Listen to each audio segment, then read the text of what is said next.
From Green 960 in San Francisco, I'm Beth Greer, and this is your Supernatural Life. This show is part of the Green Morning, heard every Saturday at 11 a.m. Pacific. My show is about taking natural living up a notch to supernatural living, and each week I interview top experts who show you ways to live a supernatural life. Well, last week I was giving a talk to a group called the Holistic Moms Network, and a woman came up to me. She's in her 30s, and she was carrying a little 2-week-old baby. And she told me that when she was in her 20s, she went into premature menopause. She stopped menstruating and started losing her hair. And she was told by her doctors that she would never have a baby. And so she thought, wow, what's going on here? And they said, well, your hormones have been affected. And so she looked at, well, what is affecting my hormones? What could it be? And she told me that she realized she was vegetarian and she was eating lots of soy, and so she cut out that. And then she looked at all of her skincare products and cut out all of those chemicals that impact our hormones, and which I've talked about in other shows, and we might talk about here today. And then she looked at her mattress, which was filled with toxic flame retardants, and she got a new mattress. And anyway, long story short, within 6 to 9 months, she was feeling much, much better, started getting her period, and got pregnant. And this little baby was her third baby. She's now in her 30s. So,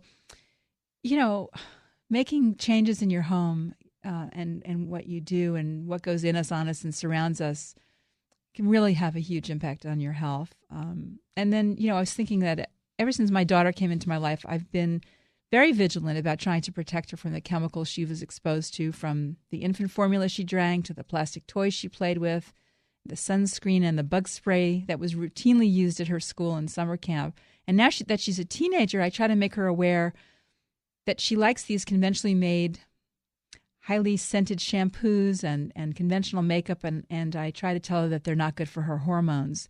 But I feel like the chemical police, and it's become a full-time job, and I really wish that the products on store shelves were safe and that I don't have to be the watchdog, right? So my guest today, Dr. Sandra Steingraber, wants federal regulations to be in place to assess chemical safety, especially before they hit the market, like they are in Europe. She says that protecting children from dangerous chemicals should be on the national agenda and not left up to individual families. Sandra is an ecologist, author, and cancer survivor who is an internationally recognized award-winning expert on the environment, on environmental links to cancer and reproductive health.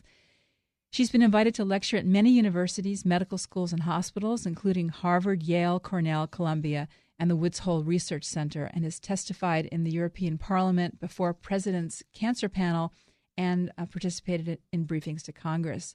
Dr. Steingraber is the author of the highly acclaimed book Living Downstream, as well as her latest book, Raising Elijah, Protecting Our Children in an Age of Environmental Crisis.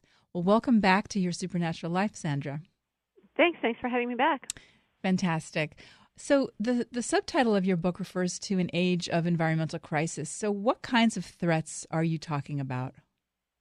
Well, as I describe in the opening of Raising Elijah, I see the environmental crisis as a kind of tree with two branches. On one side of this tree is the phenomenon called toxic trespass, meaning the chemical contamination of our air, food, and water with inherently dangerous substances that then find their way into our bodies. And so if you follow this trunk of the tree along, you find things like asthma, early puberty in girls, attention deficit disorders, preterm birth, and so on. The other side of that tree represents climate instability, which refers to what happens when we load up the atmosphere with heat-trapping gases. And when you follow this trunk along, you see things like dissolving coral reefs, declining plankton in the oceans, extreme temperatures, and difficulty raising crops, and so on. And of course, both sides of this tree of crisis are threats to our children. And we can easily feel overwhelmed by the magnitude of it, because indeed this is a dire problem. But in a way, it's a simple problem, because the trunk, the joined trunk of this tree, represents fossil fuels. So it's coal, oil, and petroleum, the vaporous fraction of which is natural gas, that that becomes the feedstocks for the chemicals that are toxic. These are the so-called petrochemicals. So PVC plastic, for example, is made from natural gas as a starting point, as is anhydrous ammonia and so forth. And then, of course, when we combust these substances to turn on the lights or drive ourselves places, we create the second crisis. So I believe that divorcing our economy from its ruinous dependency on fossil fuels is what we are called to do at this moment in history. And I wrote Raising Elijah as a mom to other parents because ultimately the environmental crisis is a crisis of family life. I'm charged as a parent with protecting the health of my children, but I can't do that when toxic chemicals are in their umbilical cord blood. Right, yeah. And I am also charged with planning for their future, but I can't do that with an unstable climate. So then you're saying then that the root cause then is the fossil fuels, that's the thing that's feeding the chemicals into our air, food, and water, and creating a climate change. That's it. So what do you propose we do? I mean, because that's a big chunk. It's a huge task. Yeah. Right. And so I'm not prescriptive in this book, although I do share some of my overarching ideas, because in fact it's going to take all of us working in concert ardently and with all of the best ideas that we can bring with us to solve this problem. But we can, I think, there's some specific ideas I offer as a way of kind of preparing the way. So I want to move readers away in this book from this overwhelming feeling of despair that so many people have about the environmental crisis, despair to the point where they just have to turn away from the problem altogether. And that became the starting point of the book, and the idea to do that came to me after a lecture I gave at a college campus when one of my audience members approached me and asked if I had read a German psychologist named Wiebe, who had written about this phenomenon in 1973 he called well-informed futility syndrome, referring to it at that time the Vietnam War, noting that when people had a daily onslaught of bad news about a problem, in this case war, the more helpless they felt to do anything about it, and the less likely they were to take action. They were filled with such a sense of futility. And the more there was a disconnect between what the problem was, the sort of magnitude of the problem, which was big, and then what people were asked to do, which can be very small. In the case of climate change, people were asked to do things like change their light bulbs or recycle their garbage. That whenever there's this disconnect, that really causes well-informed futility to flourish, because we figure, well, if the problem is really so dire, then why are we being asked to do these 50 small simple things? Right. Mm-hmm. And so what I argue is that actually let's just admit that the problem is dire and admit that our response needs to be as big as the problem. And so what's required here is heroic action. On the order of what the abolitionists did when they decided to divorce our economy from its dependency on slave labor. So Raising Elijah refers to my son Elijah, who's now 9 years old and has asthma.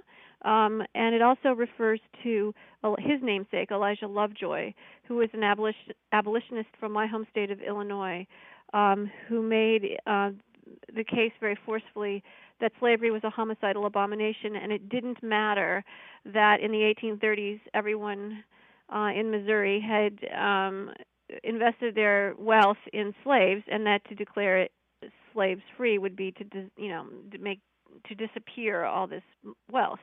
The point was that this was a homicidal abomination, and it had to stop, and it had to stop now. Right, but so Elijah was murdered, right? He was assassinated near not so far from where I grew up. But his right. So that doesn't it doesn't bode well for speaking out and trying to change. Au contraire, yeah. I mean his best friend Henry Beecher was the president of Illinois College, and he was so moved by the death of his friend that he really helped the Underground Railroad. And his sister, Harriet Beecher Stowe, of course, went on to write Uncle Tom's Cabin and influenced Abraham Lincoln and so forth. Right. So, and now you're influenced, and you're making a big difference. I think. Yeah, that's I'm fantastic. Inspired. And so let's talk a little bit about politicians and organizations who are in the forefront when it comes to stopping environmental pollution. Is anyone working on a green chemistry initiative, or who's? Oh yeah, there's so many amazing solutions, and that was the really fun part of writing this book. So at the back of the book, there's a whole list of recommended resources that include everything from people who are doing green architecture and green chemistry and green engineering, to organizations who are advocating for people to be able to hang their clothes on the clothesline in their backyards. Believe it or not, there are homeowners associations that prohibit that from happening. So the Project Laundry List is there to help you to fight for your right to hang your clothes out to dry.